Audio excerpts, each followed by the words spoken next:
So welcome everyone. My name is Bart Worden. I'm the Executive Director for the American Ethical Union, and I'm here tonight with Joan Johnson Lewis for this workshop. And we're excited that so many of you have joined. And tonight we'll be talking about lay leadership, and in particular about the Lay Leadership Skills Project. That's the brainchild of Joan Johnson Lewis. We're all familiar with lay leadership. Without it, our societies wouldn't function. And lay leadership is both our strength and our challenge. So how can we encourage members to develop as leaders? And how can we support our leaders to be effective agents for ethical culture? Well, to get us in that pathway, Joan proposed the creation of a collection of resources that would be helpful for ethical societies in their efforts to grow and develop. And the AEU board saw the importance of the project and funded it through the AEU Leadership Fund. The first phase was the development of core areas of skills development and the content for the associated resource materials.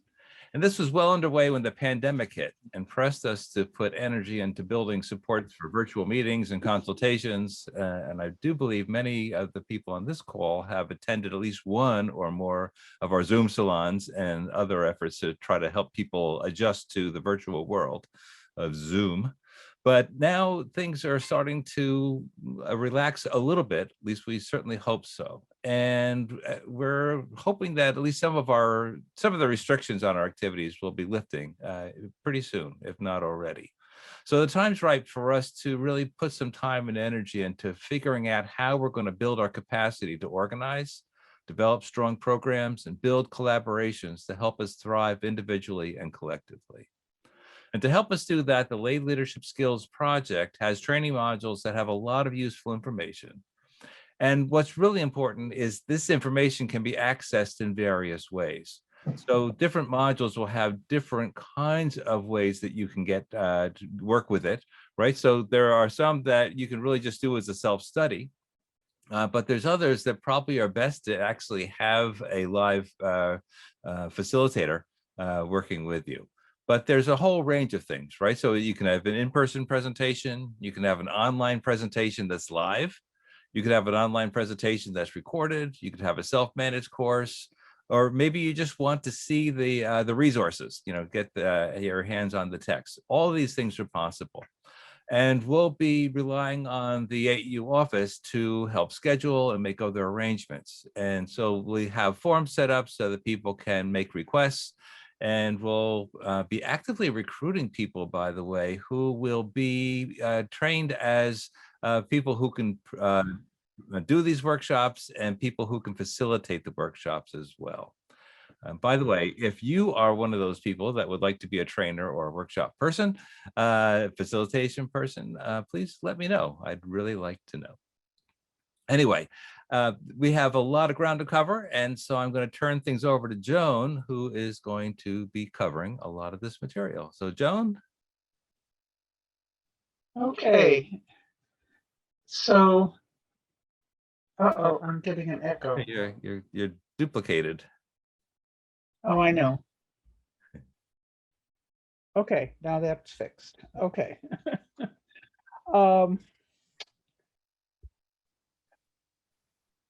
Breathe.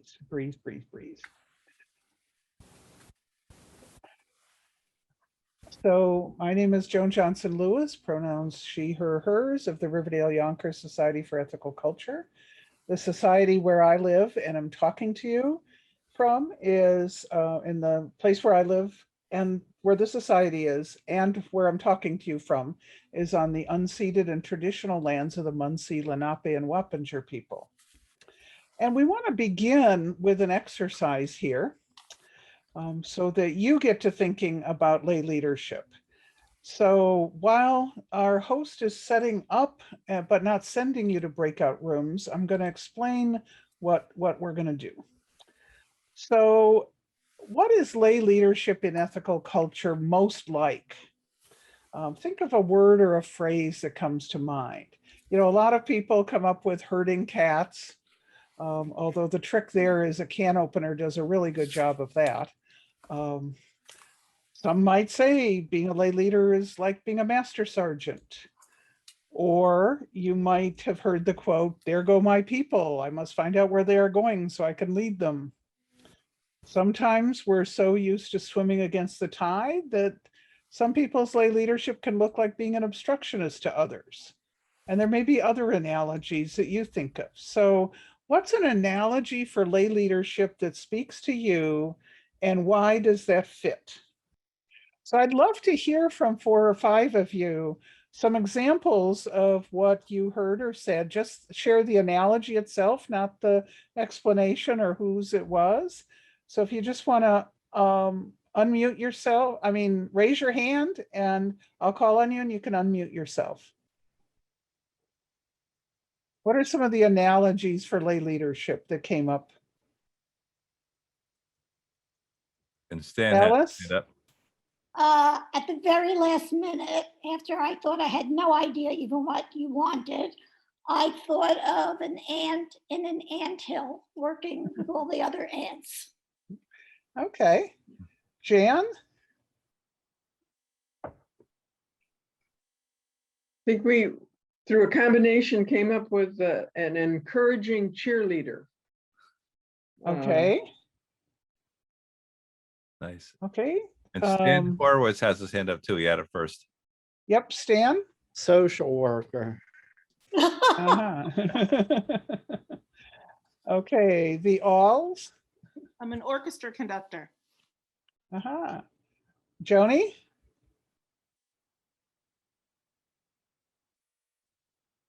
You'll need to unmute, Joan. Okay. Joan, you'll need to unmute so we can hear you. Hi. Well, having been to lay leadership camp, I can't say that I actually can define this any better. But it was very challenging and rewarding.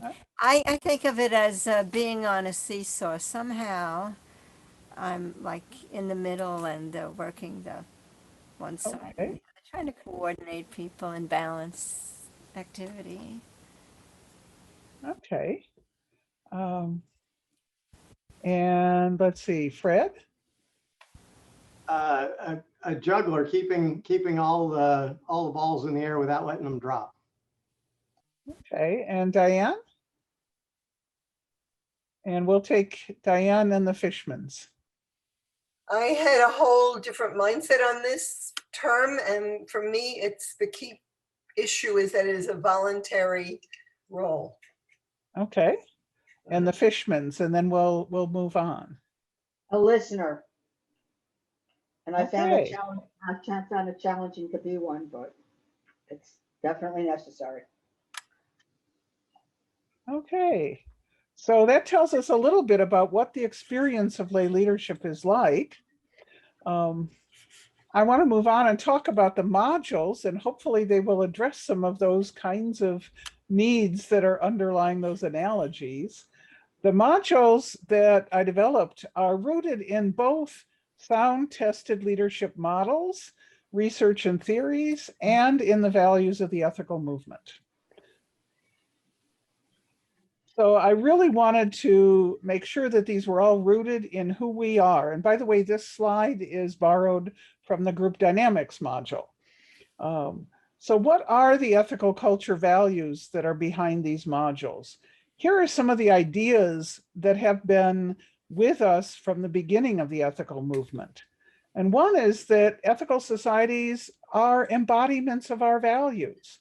And so we want to be acting in accord with our values in whatever we do. That we value both uniqueness of the individual and the relatedness and what we have in common. We are guided by the idea of eliciting the best in others and thus eliciting our own best.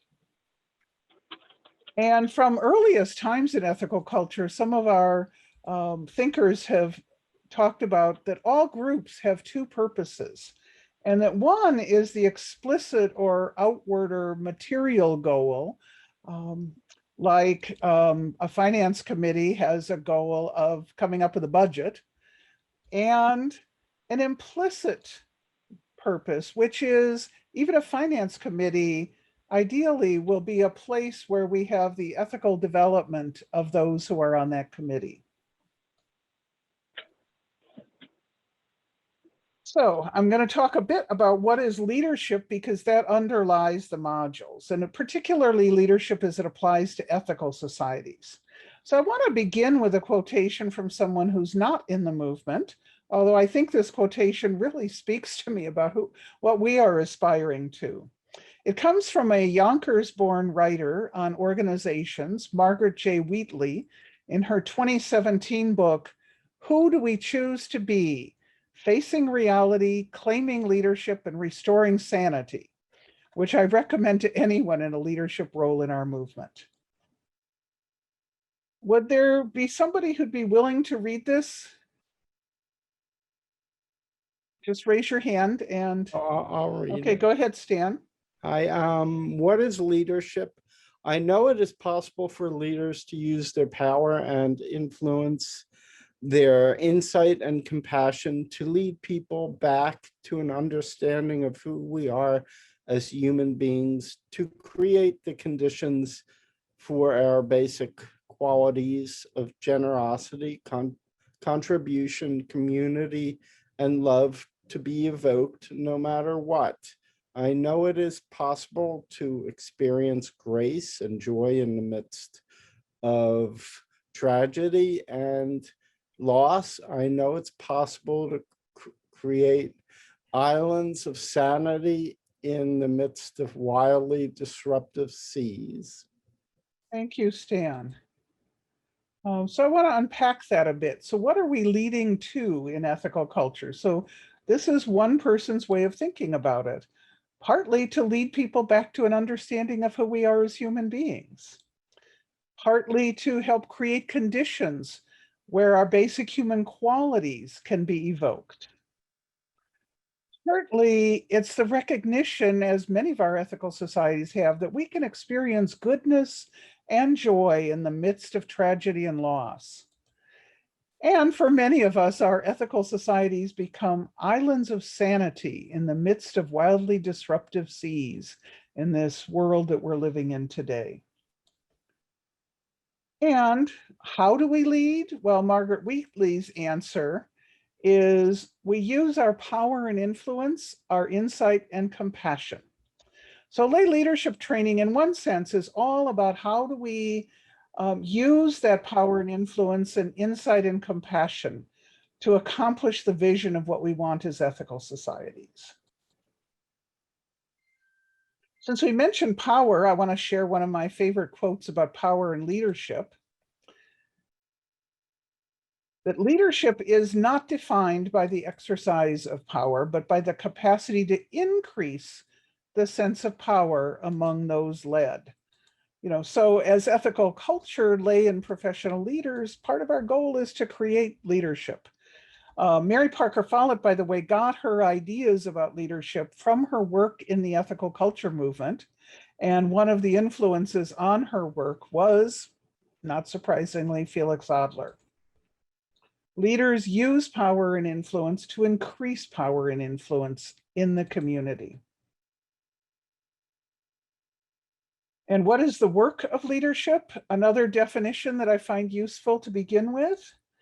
This one, it comes from Ronald Heifetz, whose work on adaptive leadership, that is leadership in how we respond to change, is very well known, and who strove to define leadership in ways that would only include leadership that was ethical, that serves humanity. And so he wrote, the task of the leader is to close the gap between our vision and values and our circumstances. That's actually not a direct quote, that's a summary of his ideas. So we want to close the gap between our vision and values and our circumstances.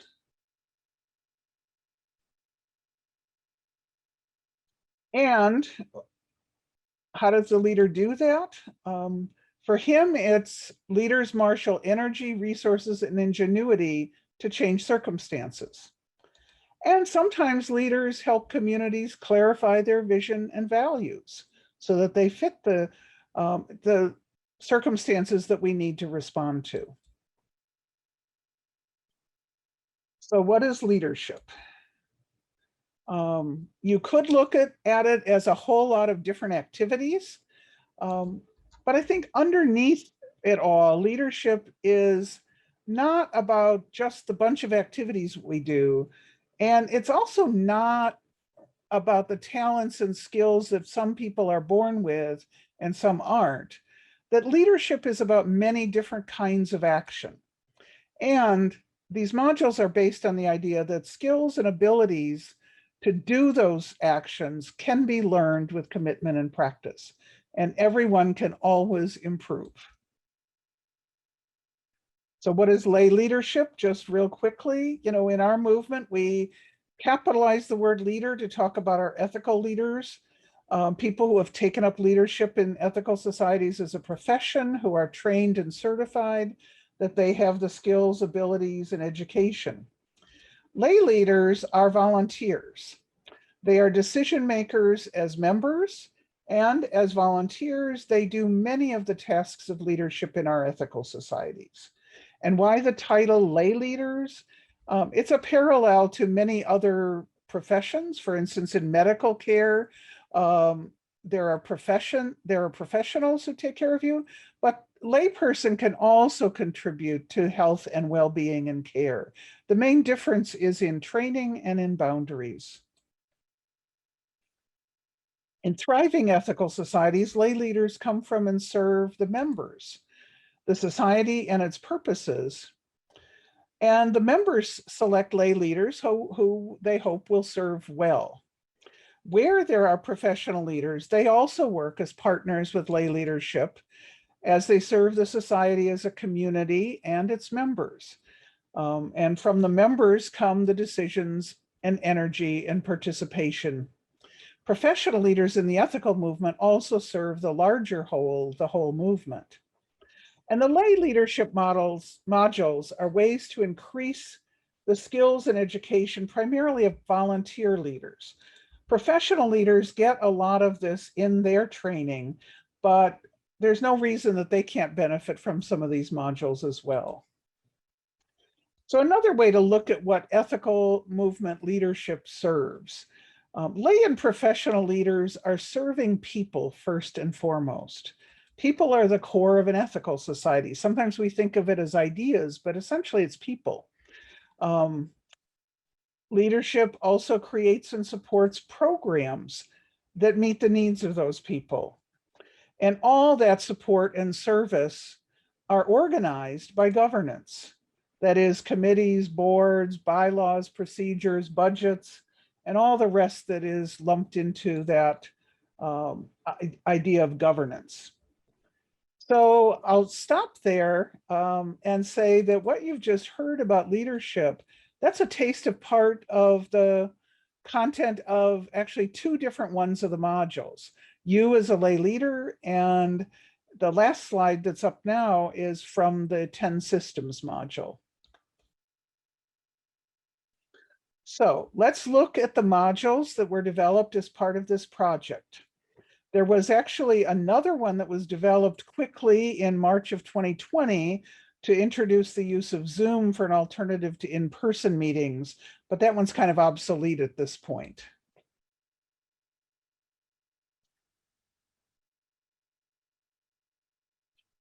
So this is introducing the 11 modules, and here they are. I'm going to make them a little larger so that you are more likely to be able to read their names. And Bart's already talked about how these are available.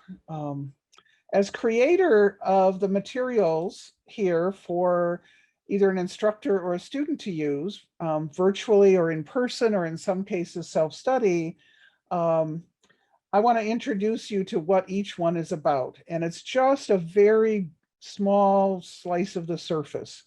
And I want to thank you to refrain from asking questions until the end so that we can get through the material in time. We did go through some changes, as Bart mentioned. The original concept was we were going to have written materials, but so much of this is better learned in an interactive or visual way. These are not, by the way, in some magical order of how to take them. The concepts are all interrelated, and they're designed to be taken when you need them for individual study or when there are enough people to make up a reasonable group session for the rest. So board basics is the first module, and this one is designed so that it can be used by an individual who's just been added to a board, like at your society, or the whole board might take it together as learning and part of a board retreat, figuring out board norms. So just a little sample from the module. It starts out by welcoming people to what they are doing as board members. And it has, for self-study, journal exercises for you to stop and think about things and make a list. So after the unit of the module that includes this part, you would be asked to write down, what do you think? To whom does your society belong? And if you were taking this in a group, you might answer this together. So let's try it quickly. How about a few of you try this out? Just raise your hand, you'll be unmuted, and you can offer one suggestion. To whom or to what does your ethical society belong? Carolyn? I think it belongs to the members. Okay, anyone else?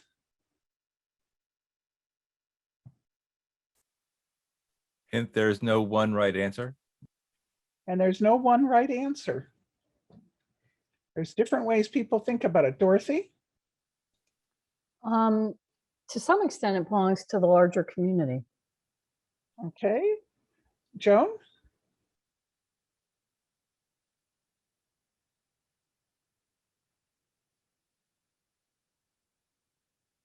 And Joan, you're muted again. Yeah, I think of friends of the society, people who, for whatever reason, are reluctant to become or unable to commit to being members, full membership. Okay, Rich? Somehow we have to bring in the past members and future members. So I don't know how to quite express it, but it's beyond the membership and something less than the whole community. That's why I really don't know how to convey that. Okay. Okay, so some of the answers that we suggest in the module.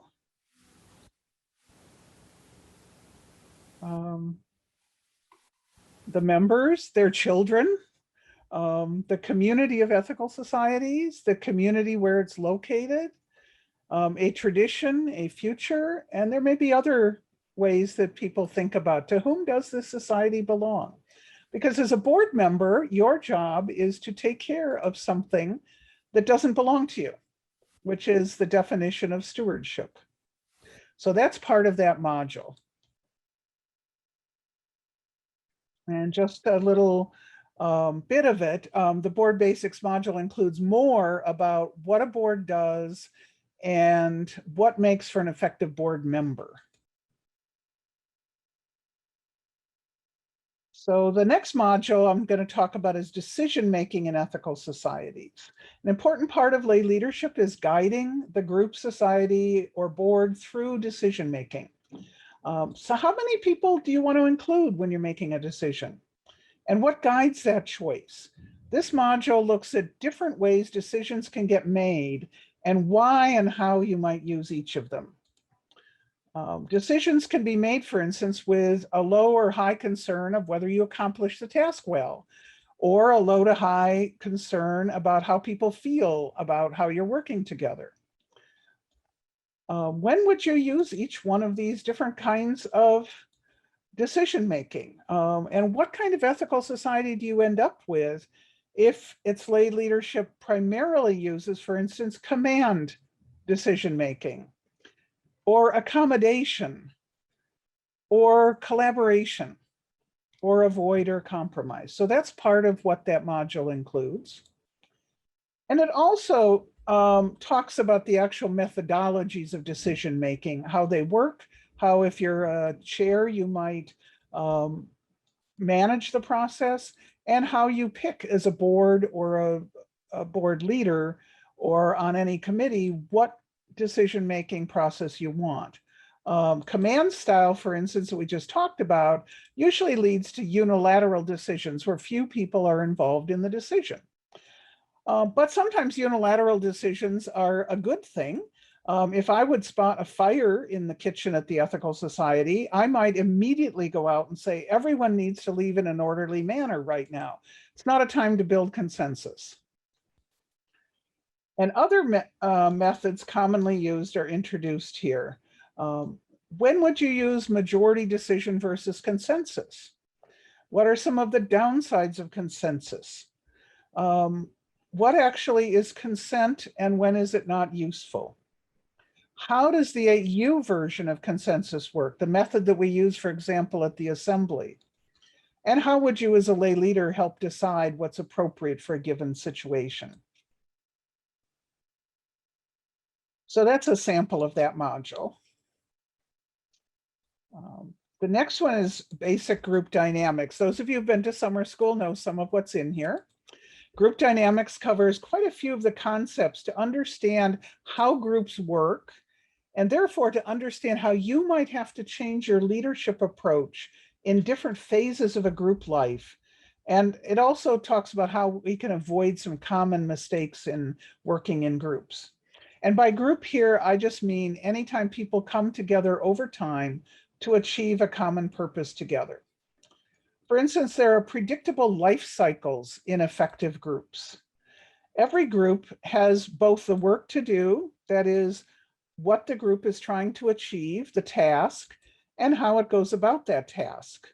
A lay leader manages the balance between them. The what and how include, for instance, a lot of pieces. Action, discussion, decisions are part of task. The agenda, listening, taking care of emotions of people in the room, maybe even dealing with conflict. Those are all part of balancing these two pieces of group dynamics that are happening in every meeting. And over time, groups go through predictable stages. In these stages, effectiveness can predictably drop, and if the group is managed well by the lay leader, then the productivity can increase. So how does leadership change in each of these phases of a group? And how do you as a leader help the group to get through those less effective times in order to get to those later, more productive times? That's some of what's in the basic group dynamics module. Polarity management is a concept that has come into common use, especially in communities like ours, in the last maybe 15 or 20 years. You will get an opportunity to get a more in-depth introduction to this in one of the assembly workshops. I want to give you some basics, and maybe if you're not signed up for it now, you can recognize a reason you might want to. Conflict is whenever two people have, or whenever people in a group have two or more different ideas about how to solve a problem, what priorities are or what actions to take. Leadership is in part supporting the process whereby you make that decision and then can take action. And most conflicts actually can be solved by an either or answer. You know, you're going to paint the bathroom either teal or mauve, not both. Maybe they go together, but probably not. Or we compromise sometimes. You know, we give this line item in the budget 90% of what was proposed and another line item 110%. But what about this issue?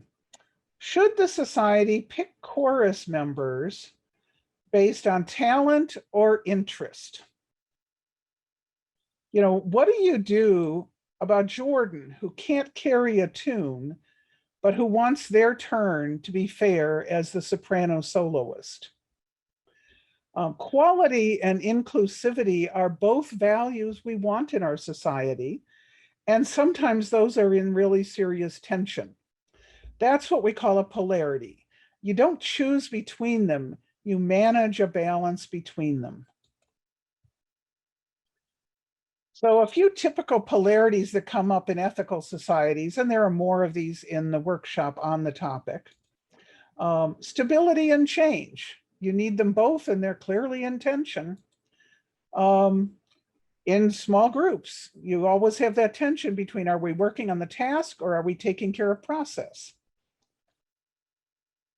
In ethical development, we want to challenge people to be better, and we want to support them and recognize that they're wonderful the way they are.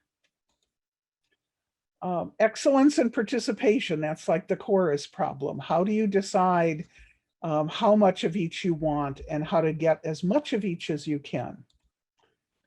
And finally, follow your heart and do your duty. If everybody in the ethical society does whatever they want, it's going to be kind of an unorganized mess. And yet if everybody has to do their duty and, it's your turn to be the board member this year, that can be a pretty dull and even oppressive feeling. So how do you balance that in your ethical society? So that's some examples of typical polarities. Polarity management is useful for those issues which really are polarities, where two perspectives are in tension and yet both really promote the society thriving. And if you reduce one, you increase the need for the other. Learning polarity management is about learning these different perspectives to the issue. So learning how to think about it differently, not who wins, who loses. And it's also about making decisions about what you're going to do. And it's also about action. So that's a brief introduction to the polarity management. And in that workshop, we'll actually work through some examples that people bring maybe from real life.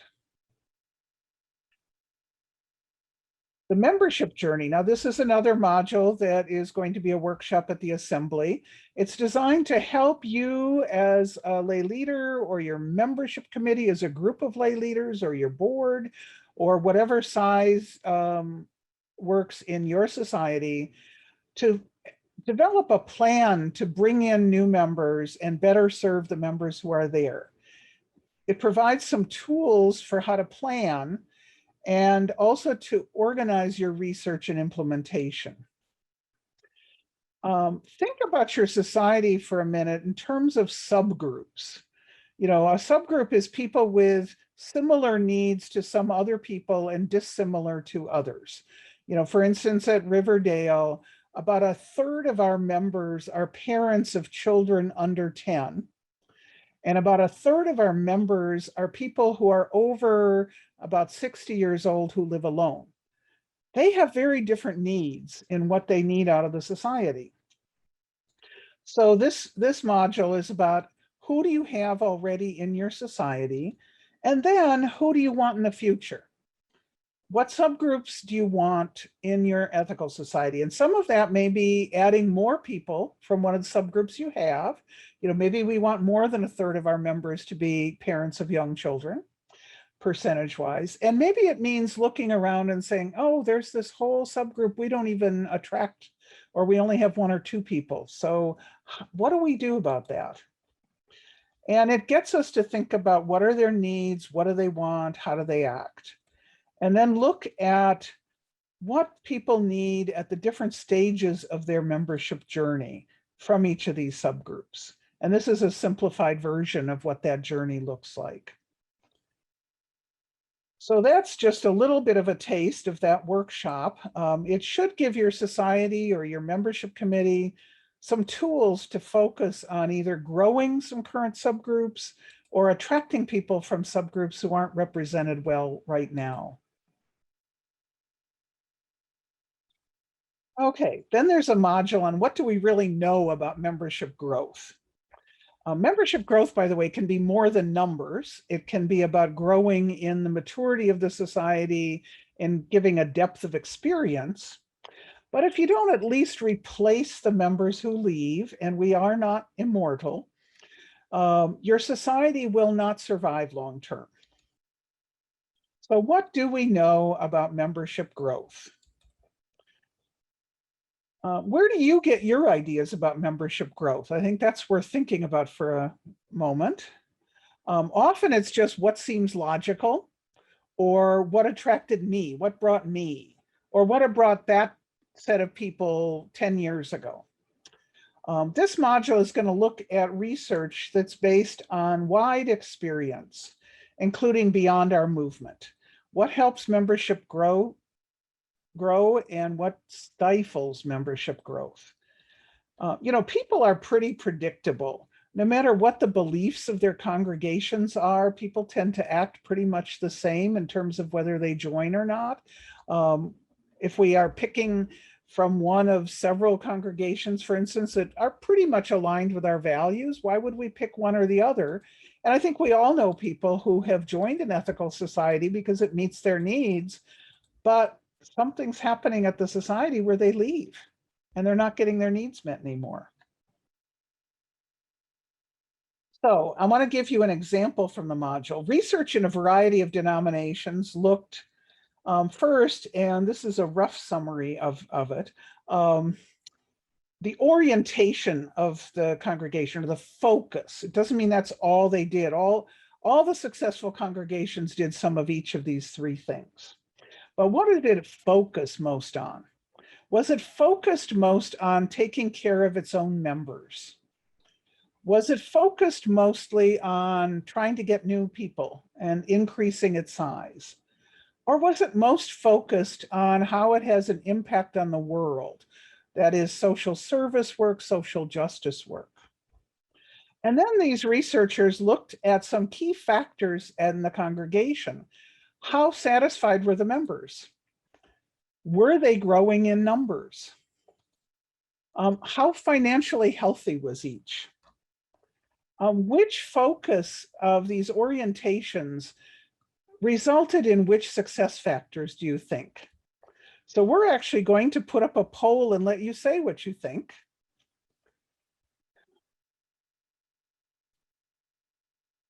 Which congregations were best at each of these? One is the member-oriented, one is the growth-oriented, and two is the growth-oriented, and three is impact on the world.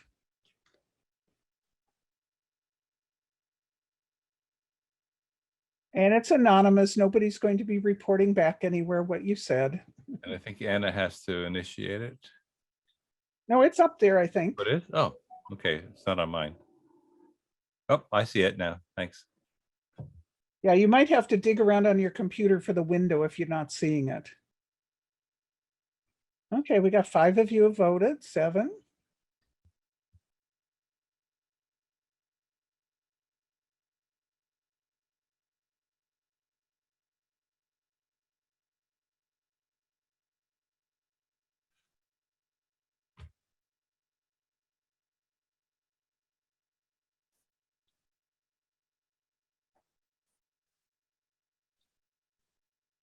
About half of you have done it.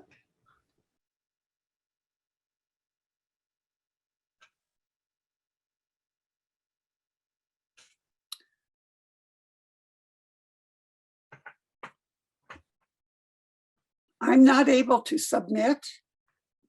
Wonder if Oh, anybody else is having that problem.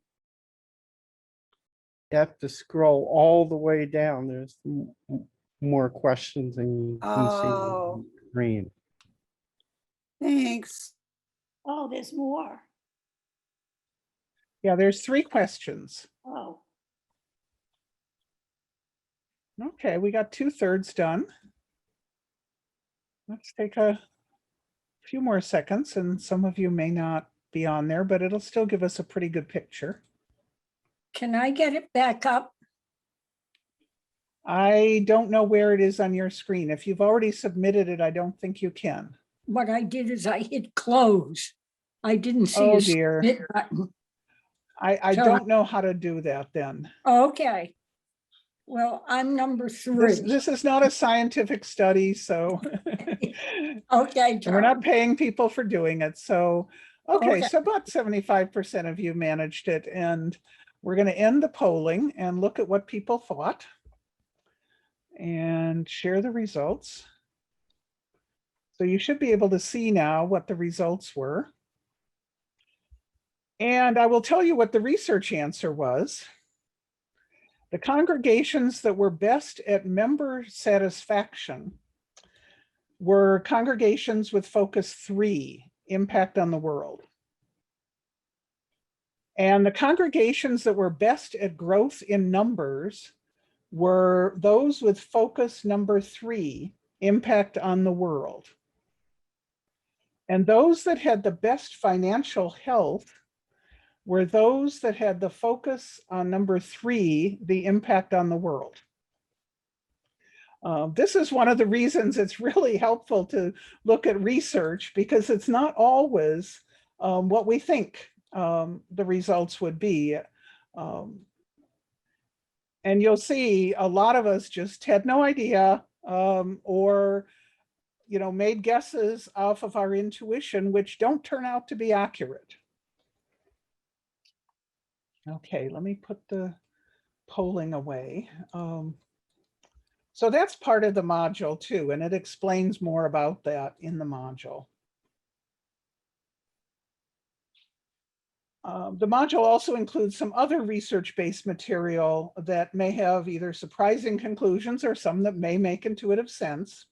And it also includes some time-tested models for figuring out where to focus and where to shore up your strengths. Okay, being a more effective change agent. Newsflash. As a lay leader, you're a change agent.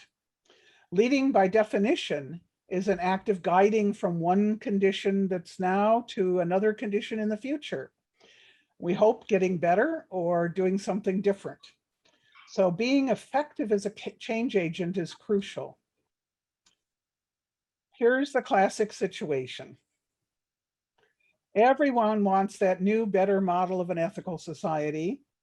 And yet most people want that to happen without changing anything that they are doing or anything they currently like.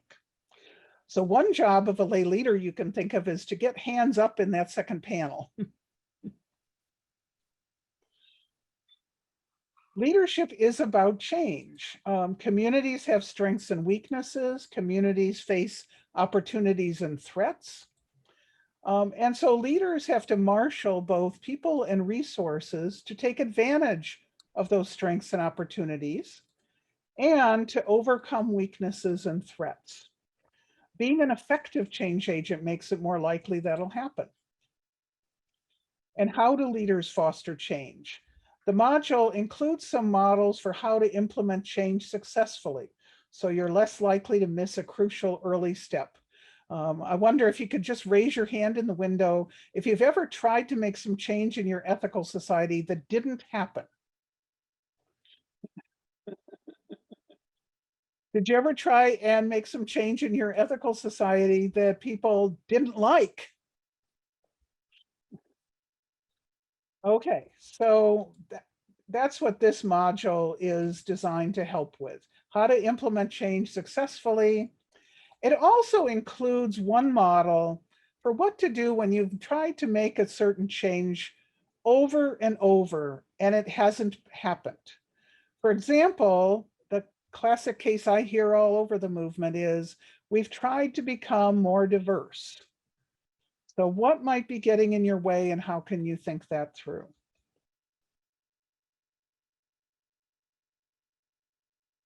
So that's what's in the change agent module.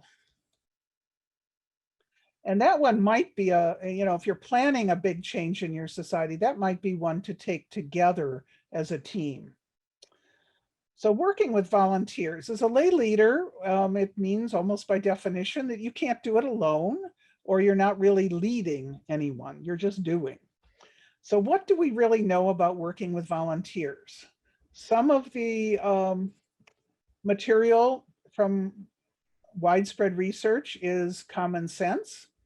But as Will Rogers was said to have said, common sense ain't common. It helps to have some frames to think about working with volunteers. Now, working with volunteers often works very differently in large and small societies. You have to do the same things to help people stay motivated and do their job well. But in large societies, you can more formally organize it, and in small ones, it's very informal. So we often think of these two tasks in working with volunteers. How are we going to get the volunteers that we need for the tasks that have to be done? And how do we appreciate them? So this module does explore how to do those two things, but there's a lot more to successfully working with volunteers. You have to define the task, recruit the right person, train them if they are needed in both how to do it and what are the policies that are around it, support them as they do their work, appreciate what they're doing, and then evaluation. Evaluation might end up with a redefinition of the job, and it might end up with a new recruitment cycle. And every society needs volunteers to be successful. You know, we want the right jobs and tasks done, and we want them done well. We want time and energy used wisely. We really want, as lay leaders, to lessen the chance of burnout for ourselves and others, where a lot of people will leave out the back door and we won't ever see them again. We want to successfully manage that polarity of excellence and inclusion. So everyone is a part of the society, but we also have a quality experience for people. And again, how this is organized is very different for different size societies. And it's also something you need to change when your society grows or shrinks.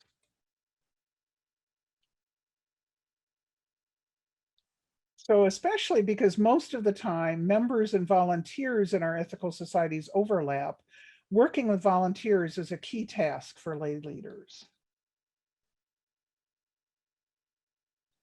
Okay, looking at ethical societies as systems. In this module, we're going to have some insights into what you as a lay leader can do towards a more thriving society. With systems thinking, we look not just at individual members, volunteers, and lay leaders, but at the whole society as an organic system. Communities are a bit, if you think about it, like a plumbing system. It's easy when we see symptoms to focus on those. But it's also important to fix the root causes. You know, you can solve the symptom of a plumbing problem and just have it recur over and over. The same is true with ethical societies. Plus, an ethical society has the great joy of being an emotional system, since it is made up of people. And so what actions of lay leaders have the best chance of promoting healthy, thriving ethical societies? So in this module, you'll get some ways to think about the system and how it functions, and also some ways you can foster a more thriving system. So this is one of the topics that the course unpacks more. How do lay leaders act in well-functioning systems? You know, what is meant by each of these? Why are they important? More importantly, how would you currently rate yourself and your fellow lay leaders on these? And then what might you do to develop more of the skills that will help your society thrive? So take the society as a system module if you want to get that list. You'll find that systems thinking helps solve some of those persistent problems that many of our communities are faced with. Okay, so this module gives a way to look at what the society is doing. A lot of the modules are about how do you do things. This is on what you're doing and how the parts are interrelated. Now, when I say there's 10 systems in an effective ethical society, if you're just starting out in a small society, that's going to sound like a lot.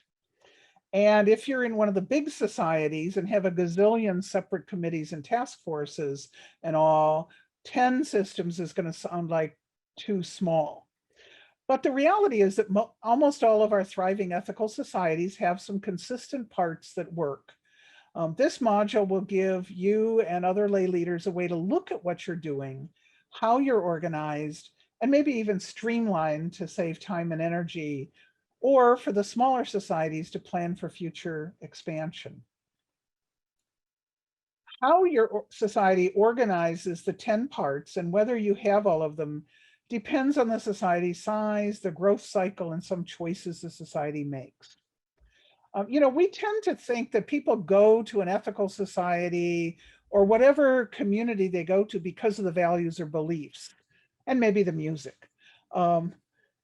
And while it's true that you may pick one because of that, within the options that you have, where the beliefs are what you can tolerate, it's how well the community meets the needs for the people in it that makes a difference whether that community thrives or whether people go out looking for something else.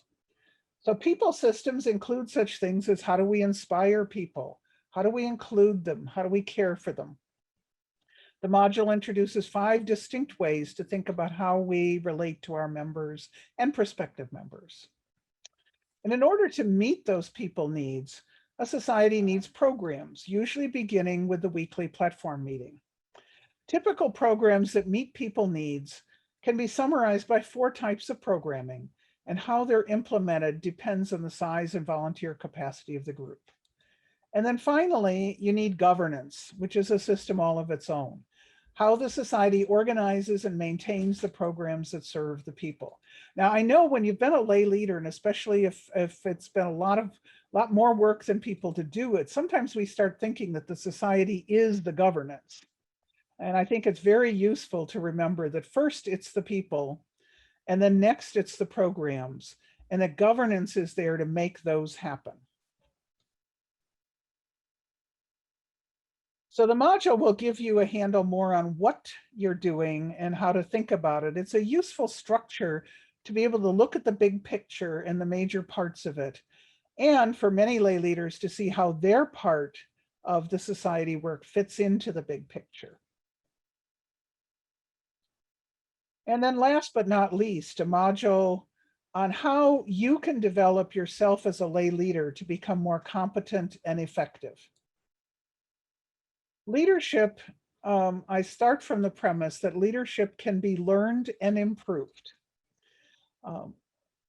So we include in this module some research-based skills and actions that have been tested in a variety of settings to actually produce thriving organizations. Now, I especially wanted to look at, among all the different systems of leadership skills that are out there, those sets that were tested against a variety of cultures, because both now and more in the future, we want societies that are diverse, that speak to a variety of people. And we also want leadership actions that embody the values of the ethical movement. A key way to think about this is, what do you need to do as a lay leader to bring out the best in those you're working with? How do you act in the group you're leading to bring out everyone's best? And that can include that people you're working with want to feel accomplishment. They want to get the job done well. They want meaning. They want to know they're doing the right work. People want to grow. They want to learn and expand their own skills and impact. People want a sense of belonging. They want to be part of something larger than themselves. And they want to be appreciated and recognized. So as a lay leader, how do you do, what kind of skills do you need to be able to do this with the people you work with? And as part of the ethical movement, you know what comes next. When you are better at eliciting the best in others, you yourself are growing as a person. And of course, the general skill building you do as a lay leader, people often find helps them be more effective in other groups and communities in their lives. So think of lay leadership development in your ethical society as another part of adult growth and learning opportunities, and not necessarily something that's just on the side. So that's the overview of the modules. And so Bart and I can now take questions and answer them as best as we can. It's probably best, and I will leave this slide up here for a bit. It's probably best if you electronically raise your hand so we can see you. And Bart, I'll bring you back into the spotlight. Thank you.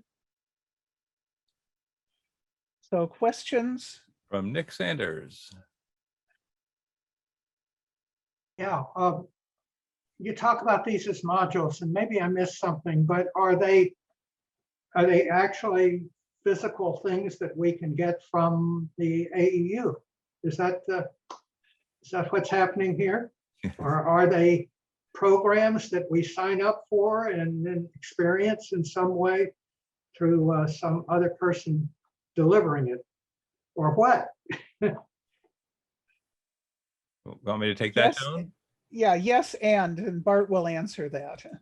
Yeah, so yeah, this started out as almost like a pamphlet series, right? So there are actual resources that are in print form that go with these things, and it keeps transforming to have stronger video, graphic content, and now stronger video content as well. So it's been kind of growing over time. But there will be a section on AEU resources, the website, for each one of these modules, so that you can look and see what's in the module, and also kind of pull up what the options are for getting the most out of it. Right. So in some cases, people will just want to see the materials and go for it. In other cases, people may want somebody to come in person to their society and work with a group. I mean, it's got a whole range of things that can be done, but it does include both objects and people. And let me add that as this evolved, originally it was going to be like a set of written materials you could put in a notebook, but you don't learn most of this that way. We realized as we were going through it. So the written materials that Bart talks about are often the summary. So it won't be the depth that you might get in a discussion with other people or some of the exercises like we did here. Jan? I think I heard you talk about some of these you could take individually and others might be good in a group. Do you see the group as being from a society, or would there be an opportunity to have members from multiple societies? Another both and response. Yeah, so I think a lot depends on what the people will find most helpful. So I think for most of these, doing it by yourself is a little bit less helpful than doing it with others. And doing it with others that you'll be doing more things with is probably more helpful than doing it with others that people that you won't see often, right? So I think in that sense. However, there may well be cases where maybe a couple different societies are working on something similar and may want to do it together, right? That would be a great opportunity, I would think. Yeah, and I would add to what Bart said that, for instance, with the change agent module, if you're planning a big change and you have a team in your society working on that, they might want to take that module together as part of their starting retreat to make sure that they're all on the same page. And it might be that there are 12 people in the movement who are from 8 different societies who really want that right now. And if Bart knows that, then that can be done as a virtual class with people across societies. I would add to what Bart said that even with the virtual classes across societies, one of the things you can certainly do is exchange email addresses and have some people that you can be in touch with about what you learned and maybe continue to provide some support to you. Mike Blacksmith.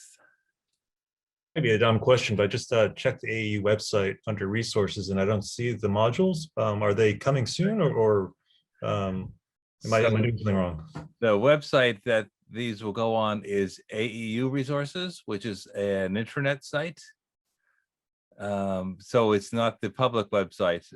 One of the things that helps with is if there are certain copyright issues and other things like that, it's a little bit easier to work privately. And also we just make it a little bit more for us.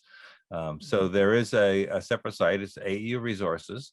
And actually there's a slide for that, right? Did that get Yeah, done? let me do that. If not, I will, I can share my screen. There we go. I got it. Yeah, I got it, Bart. Yeah. Okay. So it's a Google site, and we own it. And there's a lay leadership skills training section on there, and that has the various modules on it. And there's also links on there so you can initiate a form to make requests. The AEU office will be helping with doing the scheduling and making arrangements of that sort of thing. We found that's been very helpful with Visiting Leaders Bureau. And so we'll be going forward with that, with this as well. Yeah, and don't miss what Bart said very early, that Bart is looking for people who might have some expertise in some of these areas, who could be a module presenter, so that he is better able to schedule as many sessions as people want. Yeah. And I've just popped a link. That would come, and that would come with a train the trainer, and then the materials to be able to do the presentation. Right.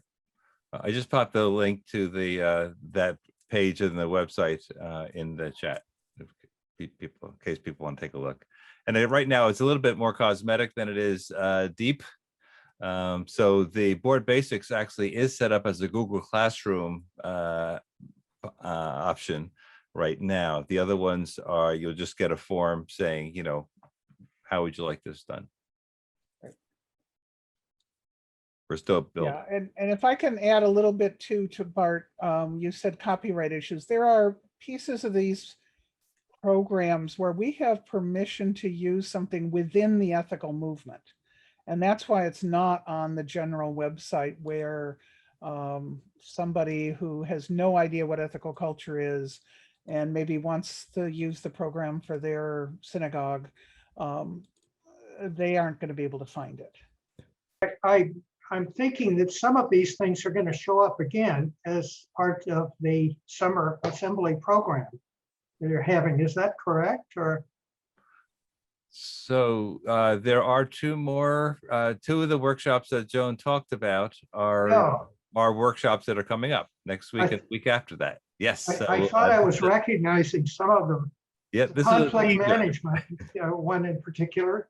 Yep. Yeah, the Polarity Management will be there.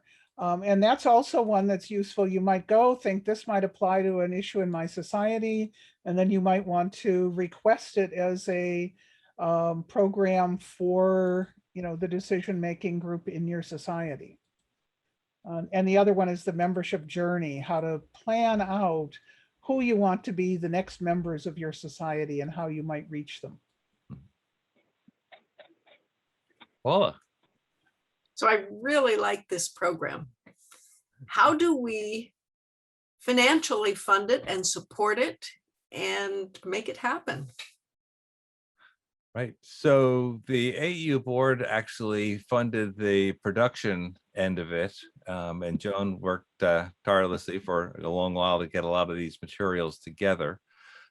We can utilize the Visiting Leaders Bureau system to do a good share of this in terms of getting the consultations to happen at ethical societies. And if you're familiar with that, that's a process where you send your preferences and your requests to the AU office, and they'll help you schedule it. So what we'll be doing is recruiting leaders who would be available to work with some of these modules.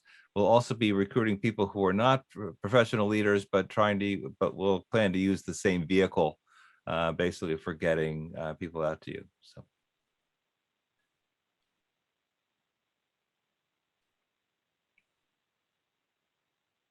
Hank. If you were, let's take the board basics. If you were planning a board retreat and wanted to use this, how much time would this be? An hour and a half, or how much time should you allow? Yeah, I mean, we have not looked at it in a discussion vehicle, so I'm not quite sure, but I would probably recommend that you schedule for an hour and a half to 2 hours, and then you have lots of time for discussion, because part of what would come out of that if you did it as a board, there's a list in there of and some explanation of what makes for an effective board member. And then you would want to do some norming on your board of, do we have some agreements to do these things? And are there other things we want agreements on? So you could fold in some of the other activities that your board would do into that time. Right, and I could say it was beta tested with the Essex Ethical Society board. We actually have a couple people who attended that, and I think we didn't do all of the pieces, but we did a good chunk of them, and I think for us it was about an hour and a half. Is that about right? Yeah. Yeah, part of it's going to depend on how talkative your members are.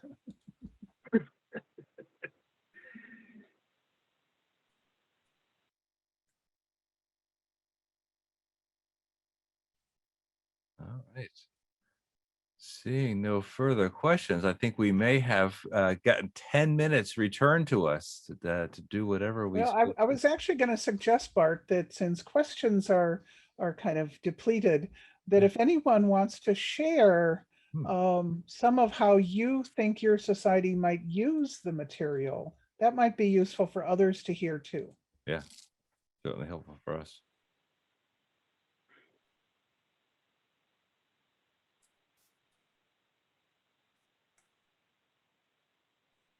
Rich. Could we just unmute myself? I think that we have a number of new board members coming on starting in July, and the introduction would be wonderful. One of the problems, our ethical society has a very small group of core members that do most of the work.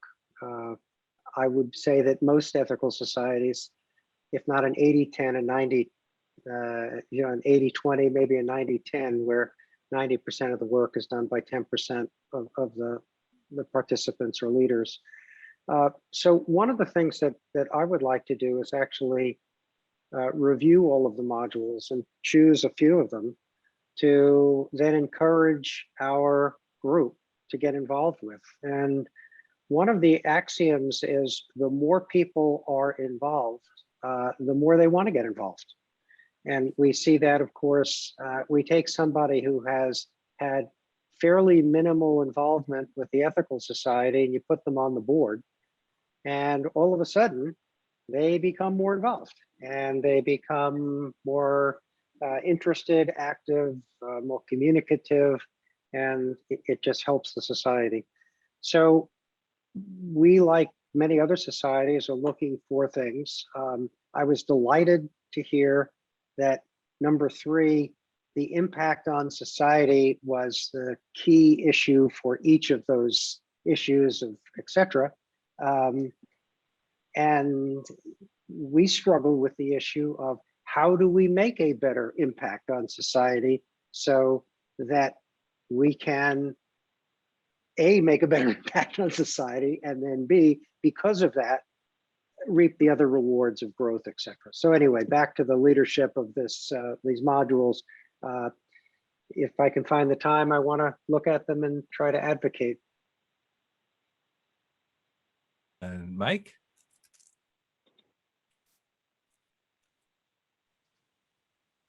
Just unmute, please.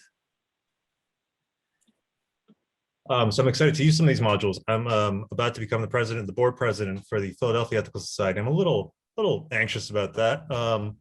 And even though we've got a whole ton on our plate, I've been sort of putting together our board retreat to just sort of figure out what we want to do this year, what we should do this year. And I'm hoping we can somehow fit one of these, fit a couple of these modules in at some point. Nice.